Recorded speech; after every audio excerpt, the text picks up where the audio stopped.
Good day everyone, hope you guys are having a blessed and amazing day. And for today's video, gagawa tayo ng isa sa pinakamasarap na sausawan at paborito ko, chili oil. Iba tawag dito chili garlic, iba chili oil. So kung ano man yun, sige okay lang, para-paras lang yun, basta masarap, carry na. Napakasimple lang naman ang ating mga ingredients dito. So 10 pirasong red chili, isang buong bawang, isang kutsarang sukal, isang kutsarang gochujang kung meron kayo pampalasa. And that's it. So, paghalo-haluin lang natin lahat ng ingredients, just like so. At bago pala makalimutan, nilagyan ko rin pala ng pinch of salt yan para magkaroon ng konting alat. Yun pala guys, kung wala kayong meat processor, I'm not sure kung meat processor ang tawag dito. Ayan, bili-bili. Di alam ang tawag. Anyhow, you can actually use blender kasi magiging same lang rin naman yung outcome nila. Ganyan ka pino. Kung sa tingin nyo okay na yung pino niya, pwede na kayong mag-add ng sesame oil. Now, yung sesame oil pala, actually optional naman siya. Pag wala naman, that's okay.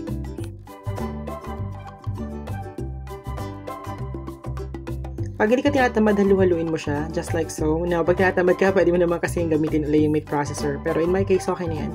Trip ko lang. So, pag ganyan na yung kanyang consistency, pwede na natin siyang start lutuin sa mantika. Let's go! So, napakadali lang naman siya lutuin. So, gagawin lang naman natin, siguraduhin natin magpainit ng kawali. Siguro mga 2 minutes lang, medium heat.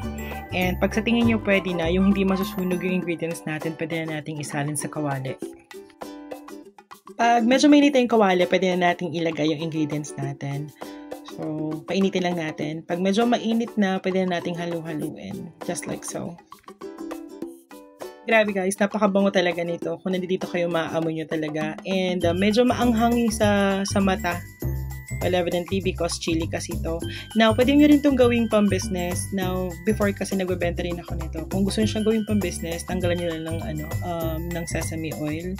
Kasi napakasarap naman kahit walang sesame oil. In my case kasi, since gagamitin ko na naman sa bahay, gusto ko siya maging espesyal. May nagtanong sa akin before, bakit nga daw pula yung chili oil ko, hindi katulad ng regular na chili oil sa labas, medyo brown. Kasi sa akin kasi hindi ko siya nilalagyan ng brown sugar at hindi ko siya tinutusta. So, kaya ganun. Now, ito nga, so gusto ko kasi maging super special siya, so nag-add na naman ako ng sesame oil. Ayan. And then after nyan, pwede ka na maglagay ng regular vegetable oil. Ang mga ingredients na ginawa natin, yung blender natin kanina, or yung minix natin kanina, ang equivalent niyan is 1 cup of vegetable oil.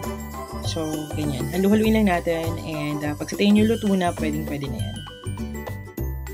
There you have it, and I hope you guys actually like my short video.